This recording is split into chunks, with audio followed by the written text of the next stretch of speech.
The blacks go to Harlem. When you're in New York, you'll shed tears. Today, there is no education for all, no health for all. Blacks in the streets.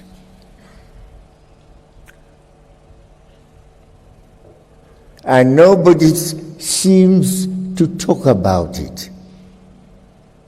But they instead still want to talk about us.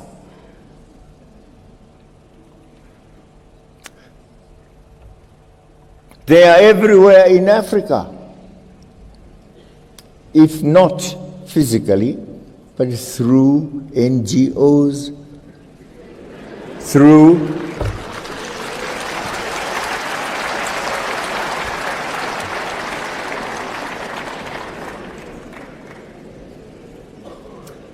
spies, through pretenders who come to us and say they are here in Africa to assist us.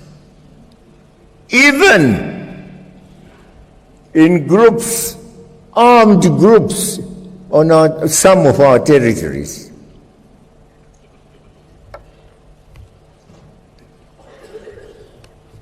What help is coming from them? Regime change.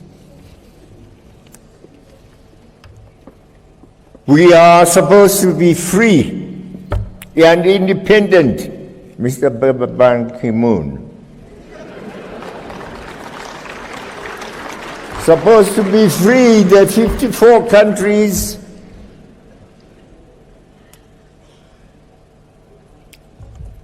We come to the United Nations, it's ceremonial. Every year, September, we are there. We pay lots of money to go there.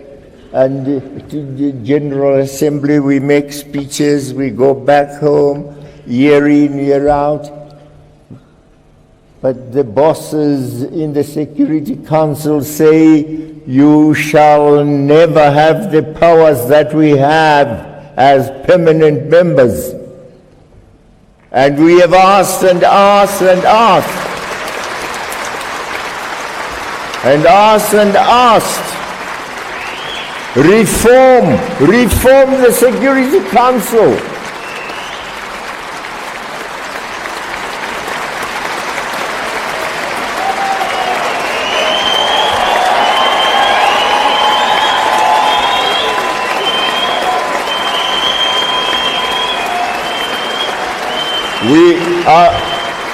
I want to tell you, Mr. Ban Ki-moon, you are a good man. You are a good man. But of course, we can't make you a fighter. That's not what your mission was. We will fight a fight for our own identity, for our own integrity and personality as Africans. We are Africans.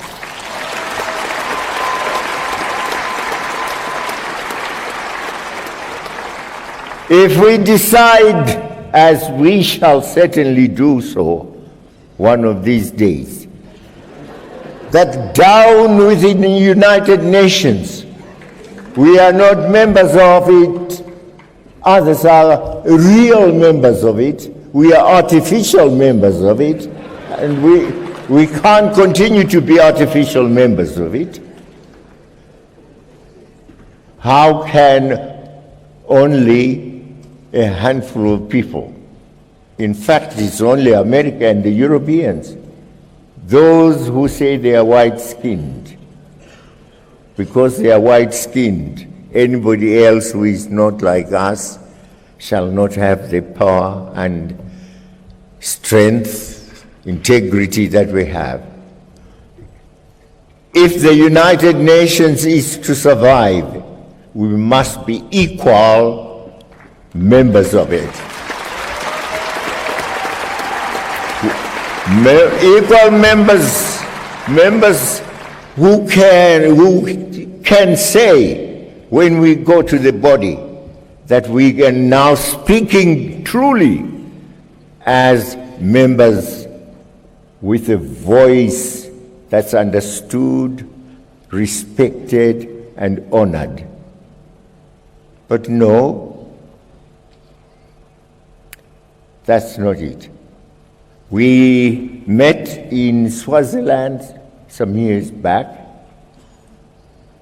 to discuss the reform of the United Nations, especially the Security Council. And we came up with KwaZulu consensus. We have said we want 2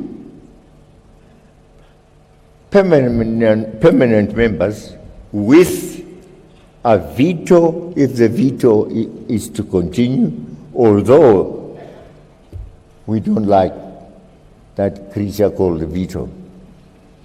But if the veto is to be retained, those members must also have the veto. If the veto is to be abolished, fine. They shall be like others.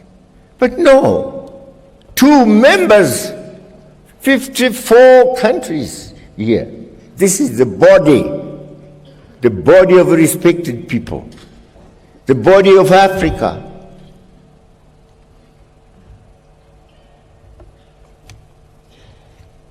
So I wonder whether you have told them that we also are humans.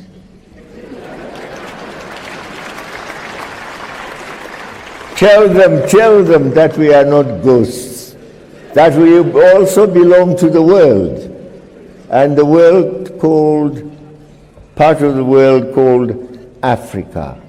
And Africans shall no longer tolerate a position of slavery. Slavery by any other name, by denial of right, slavery by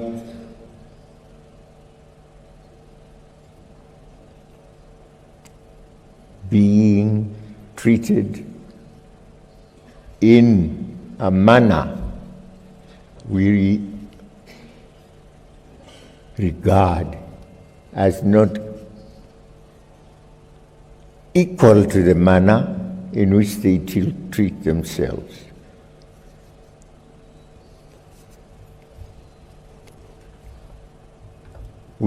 I hope you will hear from us on this issue of the reform of the United Nations. But you have done a good job for us.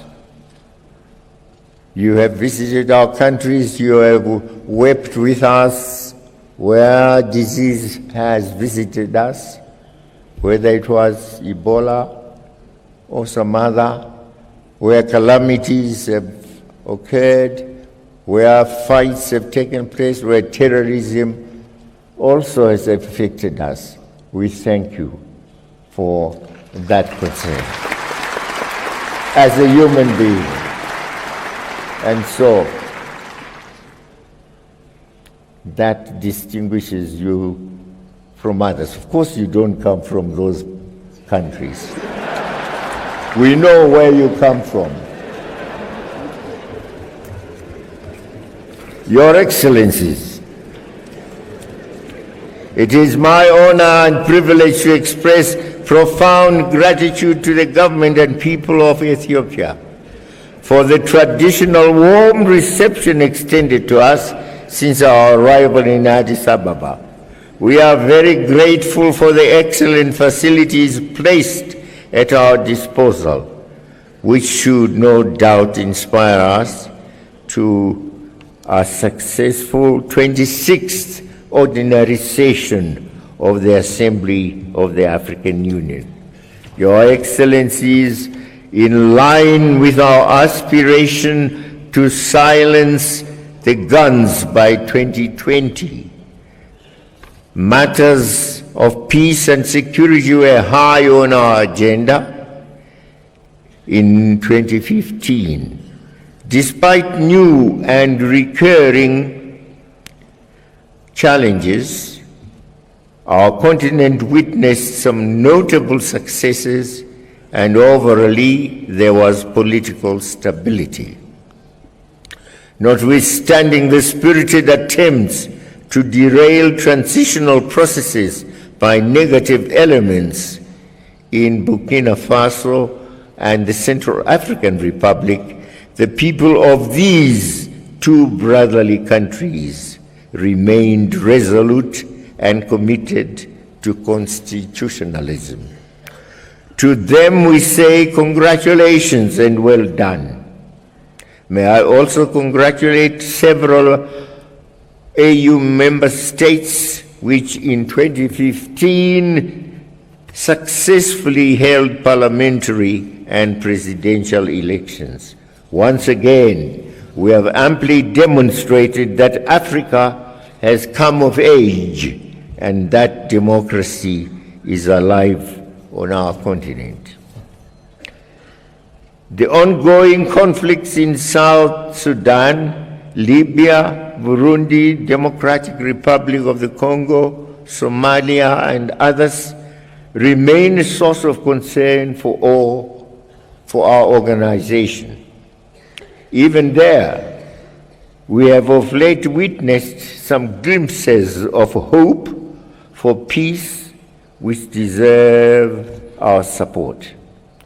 While we need to redouble our efforts in search of peace, peaceful solutions to these conflict situations, we at the same time urge our brothers and sisters in the affected member states to put the interests of their countries above all other considerations and give peace a chance.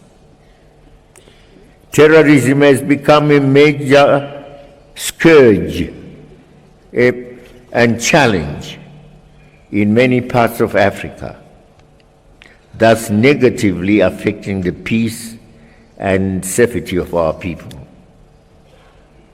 This evil phenomenon threatens to reverse the gains made in the integration and development of our continent.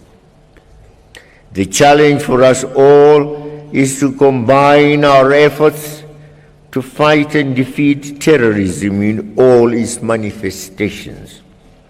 Your Excellencies, the creation of the African Peace and Security Architecture amply demonstrated Africa's determination and commitment to ridding the continent of conflict and instability. Central to the AU security architecture is the African Standby Force and its rapid deployment capability. The success of Amani Africa 2 field exercises which were held in South Africa in October-November 2015 means that we now can deploy the Africa Standby Force as a tool for conflict prevention. This should be no doubt a big step towards the goal of silencing the guns by 2020. Your Excellencies, the Agenda 2063 and the first 10-year plan marked this giant step towards the Africa we want. But the Agenda 2063 is only a first step. Much more remains to be done for our vision to become a reality. We therefore need to collectively work with a sense of urgency to finalize the funding, follow-up, and monitoring mechanisms so as to enhance the successful implementation of our plan. In this regard, we look forward to the consideration by this Assembly of the Progress Report on the implementation of Agenda 2063 and, in particular, the Africa Resource Mobilization Strategy, which has been developed by the Commission. Your Excellencies, in all our endeavors to implement this important roadmap, we should never lose sight of the fact that the Agenda 2063 is a people's agenda. It is owned by and belongs to the people of Africa.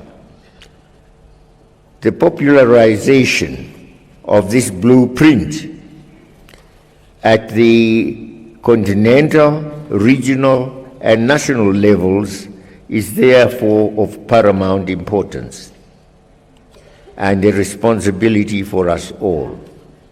Equally important is the task of domesticating the plan, ensuring that its synergization and synchronization with our national and regional plans takes place. I am happy to note that many of our countries working together with the Commission have already taken significant steps in this regard. Your Excellencies, you will recall that our Assembly took a principled decision to progressively meet from our own resources the bulk of our budget in order to ensure and safeguard the ownership of the African agenda and processes by Africans. To this end, we decided that by the end of the next 5 years, beginning in 2016, we must meet 100% of our operations budget, 75% of our programs budget, and 25% of the peace and security budget. The implementation of this important decision would be a clear demonstration of our will and commitment to our organization. The African Union, of our organization, the African Union, and will enable Africa to occupy its rightful place in the community of nations. While we acknowledge and are indeed grateful for this assistance received from our partners, this must only complement our efforts, our own efforts. It is therefore imperative that we prioritize and pay our member state subscriptions timeously. Your Excellencies, in these past months, we have witnessed the plummeting of the prices of primary commodities and the concomitant slowdown in the growth and development of our economies. This has negatively impacted on our capacity to eradicate poverty, create employment, particularly for our youths, as well as improving the livelihoods of our peoples. We therefore must not spare any effort to push for the industrialization of our countries and regions, with value addition and beneficiation at the core. The implementation of the African industrialization strategy should be prioritized. Your Excellencies, the past year has also witnessed enhanced cooperation between Africa and its strategic partners. In this regard, the third Africa-India Summit and the Forum on China-Africa Cooperation, FOCAC, were successfully convened in India and South Africa, respectively.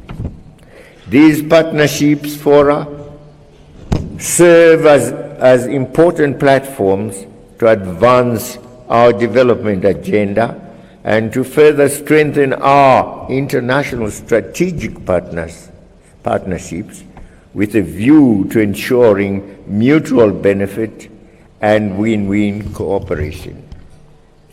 Your Excellencies, climate change has become a real threat to our very existence.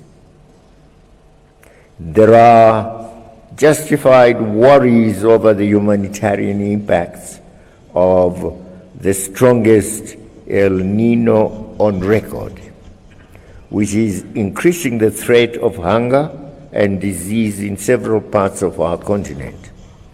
Drought and flood conditions threaten the livelihoods of around 30 million people. It is in this context that we welcome the comprehensive climate agreement that was reached in Paris, France. Although Africa did not get everything it wanted, we need to commend the Africa Group and the G20, the G77 and China for very ably representing us throughout the conference under very difficult circumstances. The inclusion in the agreement of the principle of common but differentiated responsibilities and respective capabilities is a positive outcome.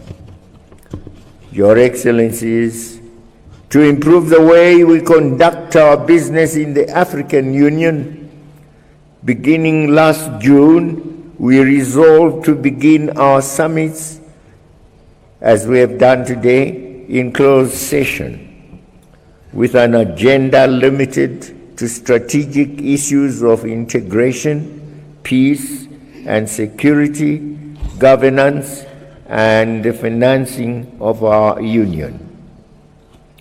This should allow us to deal with issues in a more focused and robust manner. We also strongly believe that a well-resourced, appropriately trained and highly motivated commission will help us deliver better and faster. We need to have a commission that is lean, effective, and efficient. As we proceed with the restructuring, we must uphold the cardinal principle of equitable geographical distribution of the Commission posts, without compromising, of course, on quality. This ensures that the Union belongs to all of us. Your Excellencies, with regard to the need to adhere to common African positions, it would be remiss of me not to mention disturbing dissonance among member states on the unresolved decolonization of the Sahrawi Arab Democratic Republic. Under no circumstances should the unjustifiable colonization of a legitimate and full member of the Union be condoned. Allowing history to be rewritten in order to justify the blatant occupation and colonization of a sister country goes contrary to the decolonization ethos of our founding fathers. I was saying we are 14 deriving from colonies, but of course we still have Sahrawi. Sahrawi is a debt we owe to the people of Sahrawi. When shall we pay that debt? When shall we decide that the people of Sahrawi become independent? Our charter says the colonial boundaries that we found in 1963 shall be the boundaries we respect.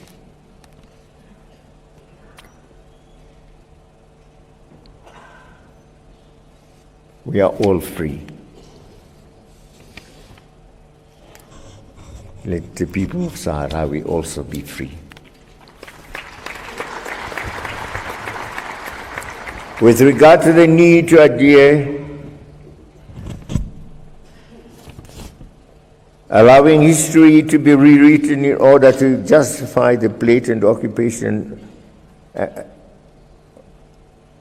and colonization of a sister country, as I said, is what is happening in regard to the Palestinians. And we should also call upon our cooperating partners, especially those with whom we have standing partnerships, to respect our AU, African Union position on Sahrawi Republic within the context of our partnership frameworks. Similarly, I wish to express my disquiet over the developments leading to the EU summit on migration that was held in Valletta, Malta. Allow me to recall that we had reached an understanding with our friends in Europe. I stammer to say friends, but nevertheless I managed to pronounce the words. Friends in Europe, that we would have a summit to address the issue of migration, which is of common concern to all of us. Alas, at the last minute, we had only a few of us from Africa would be invited. While I fully appreciate that we are affected differently by migration, there is need for a collective approach for the common good of all of us. Let the common interests of Africa unite us, please. Unite us on this and other global issues as well. For, as that song by that group of singers rang, united we stand, divided we fall. So on this one we were divided. Let's not be divided. The principles of unity, solidarity, and freedom bequeathed to us by our forebears from the bedrock of organization, that those principles must continue to be our principles. we wouldn't be here if 1963 had not occurred. And I can tell you, even as we, as freedom fighters then, sought assistance in the South, it was not just in the South. I remember about 1978-79, moving to Guinea-Conakry, to Senegal,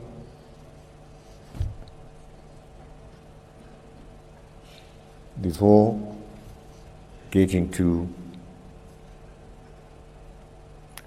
the OAU, just pleading for assistance humanitarian, if it could be given us, assistance military, for a military nation, if we could get it. And we were getting it here and there, those who could give. Algeria, training. Egypt of Nasser, lots of training.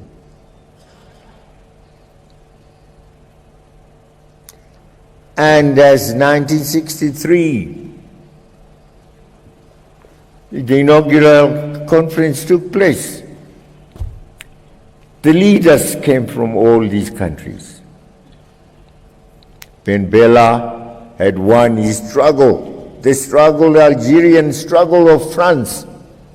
France had, after all the other Francophone countries had got their independence, Algeria was denied that independence by de Gaulle. Why? Because Algeria, he said, is part of France. Algeria, part of France. Algeria, part of France. Mediterranean Sea, yes, he said, Algeria cannot choose as others chose to say yes or no. No choice was given it because it was regarded as part of France. That's why the Algerians took to arms. And that's why Ben Bella could come and we sang glory to him. And of course, he regarded that the independence of Algeria was not complete until the independence of all the other countries, including South Africa, was also acquired, until those other countries were also free.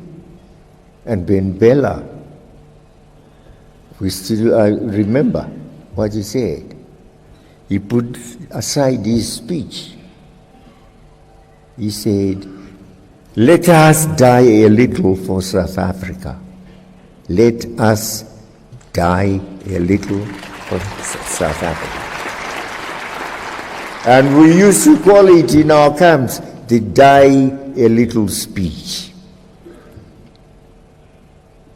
The contribution made. So they are Groma. Ghana is not free until the rest of Africa is free. That spirit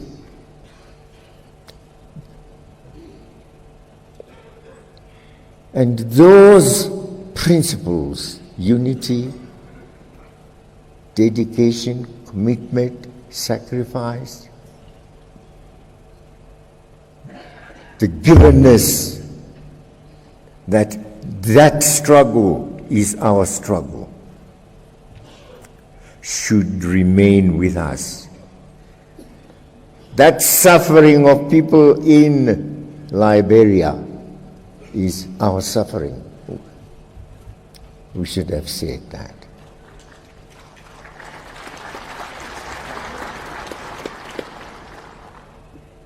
The people dying because of Boko Haram in Nigeria are people as well. And I tell you, we knew Nigeria as we knew our palms, because we used to go there. We used to have lots of cadres trained there in Kano. We used to go to Kaduna, lots of other places. And Nigeria gave, in 1978, I think, 78, yes, when they had not been paying their subscriptions because there was a difference in the OAU on the issue of Biafra, so they had decided not to pay subscriptions to the OAU. But then, when they decided to pay the subscription was now £7 million or dollars. But when they paid it back, they said it is not going just into the coffers of the OAU.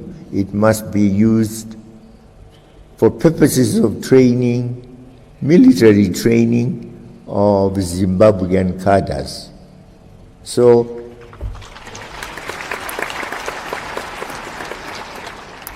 Gomo and I and Brigadier Gaba used to go to the camp to the base where this group of our cadres was being trained. That is a contribution we made. I could give you other forms of contribution made. I will be, after this, I'll be talking about Hashim Bita, who headed the Liberation Committee established in Tanzania. And the Liberation Committee was meant to source arms for us. And all our liberation committees were there. From Guinea-Bissau and Cape Verde, Cabral. We were all in Tanzania.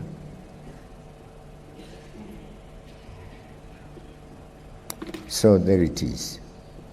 Africa,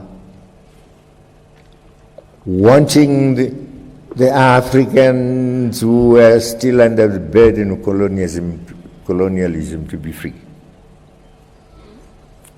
And that is why I have great respect for all of us. To me, you come to my country, it's your country. I go to your country, it's also my country. You can't chase me. You can't chase me and I can't chase you. That's it, the African spirit. We had to fight for it also. You had to starve for it, to sacrifice for it. And now you get some people still saying, because we are white and you're black, we can't give you the honor of equality in the Security Council. Nonsense.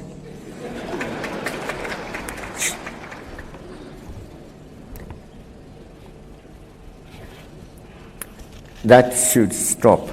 Mr. Bakimun, just tell them for the last time, just as a message that you have heard for the last time from here, that there should be real equality in the Security Council. We can't just be coming to the General Assembly to make empty, hollow speeches and go back home. Nobody takes care of all the concerns we express. No. And anyway,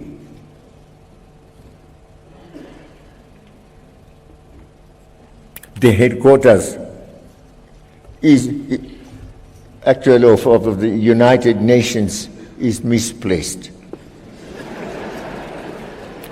Where do you have most of the people? You have 1.2 million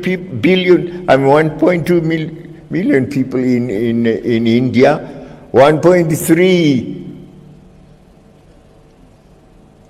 in China, and Africa, we are getting to nearly 1 billion also. Now put us together, just these three,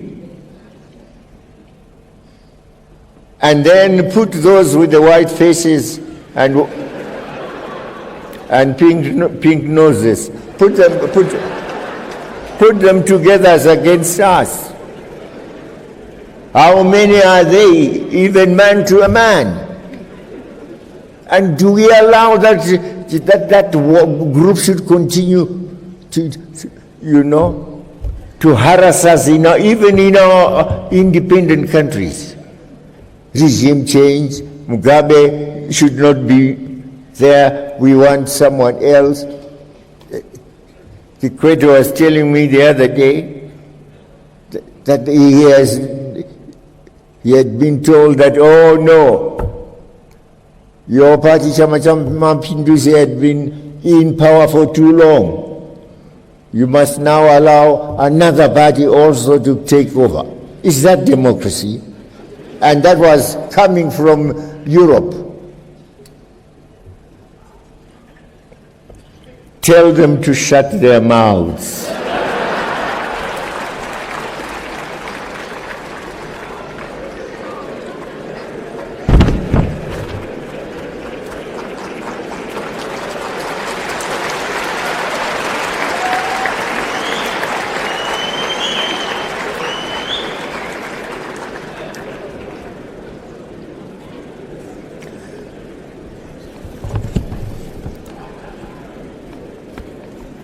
Ladies and gentlemen, comrades and friends, I am about to hand over the collective stewardship of this august body. I would like to take this opportunity to express my sincere gratitude to you, my colleagues, for the support you so generously rendered me and my country during our chairmanship of this continental body. I thank you immensely. I was very happy. I visited a number of countries, sometimes just to attend inauguration ceremonies, sometimes also to be present as I was in Mali at a signing ceremony, and where I was asked to come, as in Tanzania at the youth conference there, and in several others. I did travel quite a lot, and I enjoyed it very much to be with the people and to be with the young people. And our message, of course, is always that today is our day. Tomorrow, you, the young people, is your day also. And we, the fathers of today, we, the mothers of today, we men are also with you women. Together we must work for our children and groom them up. See they are healthy, see they are educated, see they have skills, and see they are ideologized. They know the history of their country. They are proud to be Africans. So let's bring our youth up.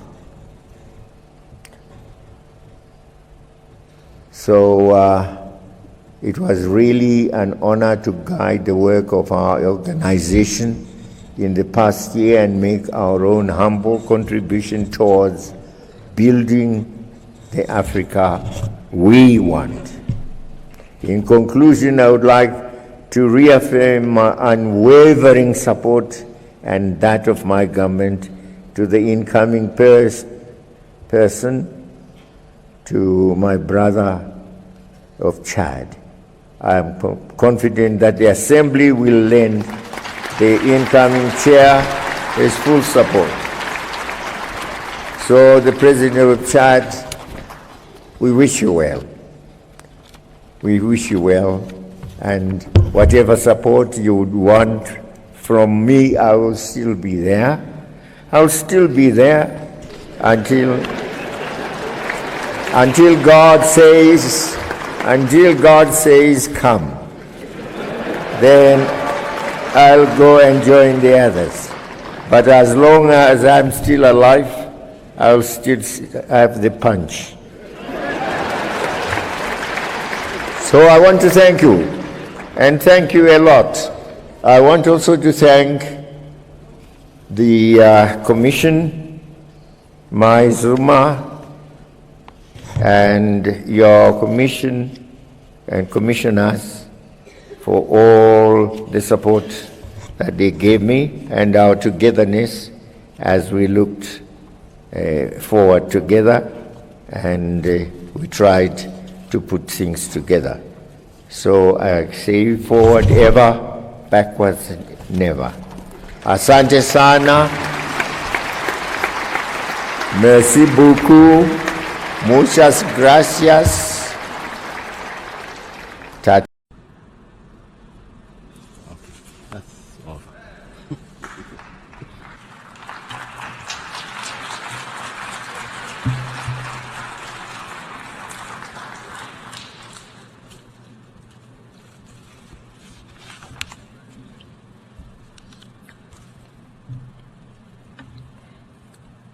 Your Excellency, President of the 72nd session of the General Assembly, Your Majesties, Your Excellencies, Heads of State and Government, Your Excellency Mr. Antonio Guterres, Secretary General of the United Nations, ladies and gentlemen, comrades and friends.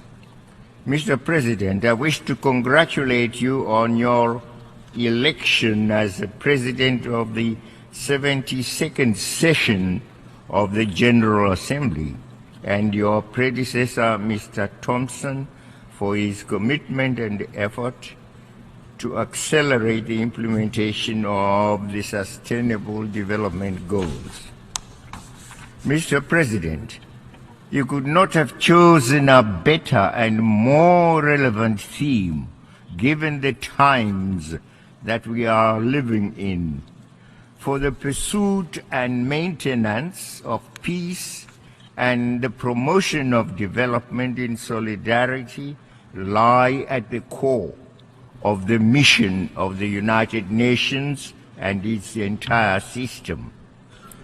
Since the signing of the United Nations Charter 72 years ago, and in subsequent conventions, resolutions and declarations adopted over the decades, member states have sought to actualize the unquenchable human hope for peace, justice, and progress. Mr. President, but the current global development agenda differs in significant ways from all those that preceded it.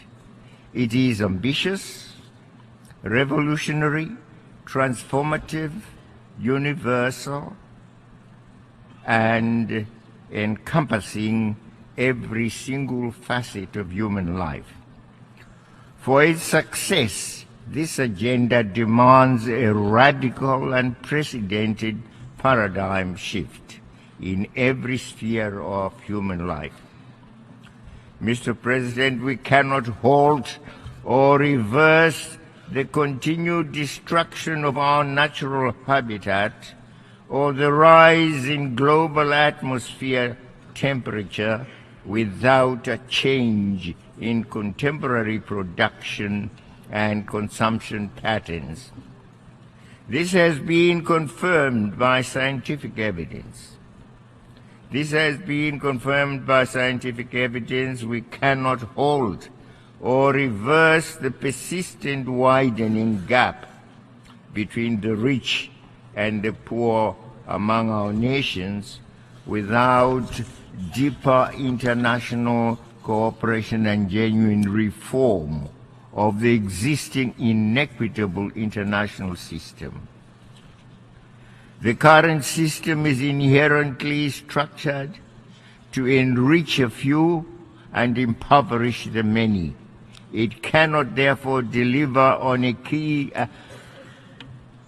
aspiration and watchword objective of the 2030 agenda, that of leaving no one behind. Mr. President, for us in Africa, the current antiquated system perpetuates a historic injustice, one that can never ever be justified today. The 2030 agenda represents new wine, and we call for a new wineskin, lest we ruin the new wine. It is for this reason that I reiterate my country's unflinching support for the African Common Position on Security Council reform, commonly known as the Ezulwini Consensus. Mr. President, the overwhelming majority of us have accepted that we need to reform the current system in order to improve but not destroy it. Nonetheless, the negotiations and process intended to yield the accepted reforms are painstakingly slow. We are left to wonder, justifiably so, whether those who enjoy and sometimes abuse the power and privileges of the current setup are sincere interlocutors in these discussions. Mr. President, it is axiomatic that we harvest what we sow, yet by some strange logic we expect to reap peace. Reap peace when we invest and expend so much in treasure and technology in war. According to the Stockholm International Peace Research Institute, global military expenditure in 2016 amounted to approximately $1.6 trillion. In the same year, according to the Organization for Economic Cooperation and Development, overseas development assistance amounted to approximately $142.6 billion. Those mega investments in ever more lethal weapons and more sophisticated war machinery have not resulted in greater peace or security. Instead, we have witnessed heart-rending suffering and misery and increased mass movements of people fleeing wars and armed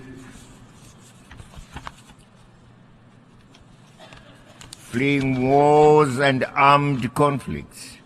This trend, Mr. President, should be halted for the benefit of humanity. We believe a different and better world is possible. In proposing and inviting us to focus on prevention, preventive diplomacy, peaceful resolution of conflicts, peace building and sustaining peace, the Secretary General is pointing us in that desirable direction. We must also seriously tackle the multifaceted and complex root causes of conflicts, including enduring poverty and deprivation, unequal access to resources, the denial of the rights to self-determination of peoples, and interference in the internal affairs of other states, among other causes. Mr. President, the continued denial of the right to self-determination to the peoples of Western Sahara and of Palestine who are living under colonial and foreign occupation is immoral and an urgent issue for those seeking peace and security in our time. The Security Council has assumed its charter responsibilities and has passed numerous resolutions. What remains is the enforcement and implementation of those resolutions. We call on the Security Council to demonstrate its authority in ensuring the holding without much further delay of the independence referendum in Western Sahara. We expect the Security Council to work closely with the African Union, its proven partner for peace on the African continent in this effort. The ever-deteriorating situation and the continued suffering of the Palestinian people should spur the Security Council to renewed, time-framed efforts to bring about the two-state solution already defined in numerous General Assembly and Security Council resolutions. Development and peace are conjoined and cannot be separated. My country has embraced the 2030 Agenda as an integrated and comprehensive approach to address the myriad and complex national and global challenges in solidarity and in cooperation with other stakeholders. Zimbabwe was honored to be among some 40-plus countries that participated in the voluntary national review at the 2017 High-Level Political Forum in July. We were and still are pleased to share with other countries our experiences and to learn from others their experiences in implementing the Sustainable Development Goals. We recognize the need for beneficial partnerships, both within and outside our national borders. One of our key partners is the United Nations system, with which I'm happy to note we work very closely. I wish in this regard to welcome the Secretary General's initiative to ensure that the support of United Nations country teams will be guided by national priorities. This will ensure national ownership and leadership of the development processes, as well as the sustainability of development projects and programs. This, Mr. President, is what we are experiencing in Zimbabwe. My country is an unflinching advocate for the respect of the sovereignty and independence of countries. We therefore strongly defend and respect the right of each country to take decisions in exercising its sovereign rights. We cannot, however, remain silent when those decisions impact or have the potential to negatively affect our own welfare. And on this, may I say, some of us were embarrassed, if not frightened, but what appeared to be the return of the biblical giant called Goliath.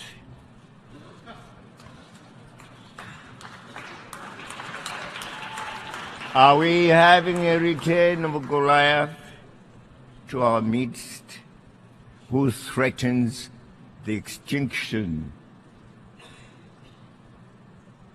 of other countries? And may I say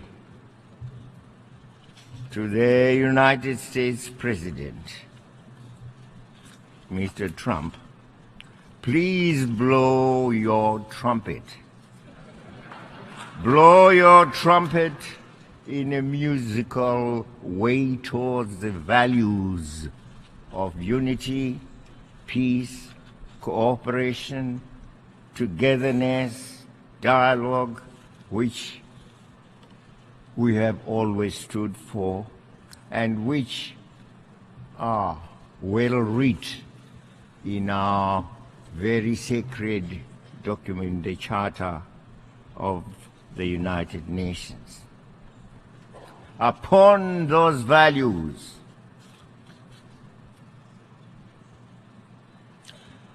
each nation can build its greatness, including the United States.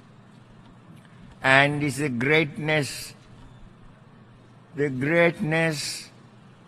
in recognizing those values, unity, peace, cooperation, dialogue, togetherness, that we would want to be guided by the United States and not by the promise of our damnation. Damnation we shall always resist, no matter whence it comes. We have resisted it when it was in the form of imperialism, as we fought for our own independence, our own culture, our own sovereignty to be masters of our own destiny. That's why we call ourselves free today. It is because the monster of imperialism was defeated by us.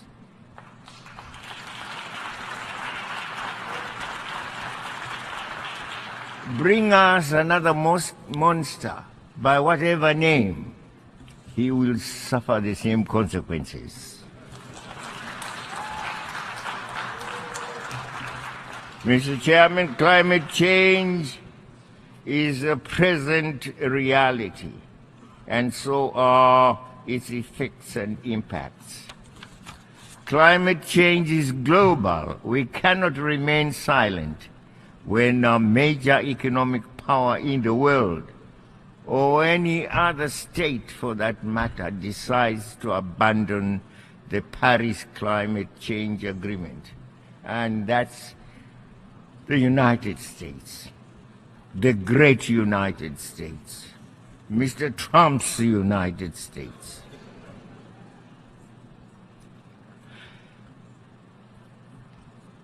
Let us work together. Climate change is a reality.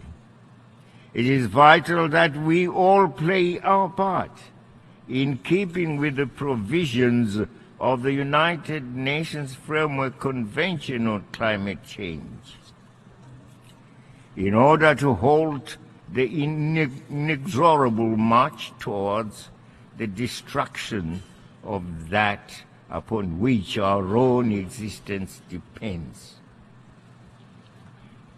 I want, on behalf of my country, to express our condolences Puerto Rico, as well as to countries that have been afflicted by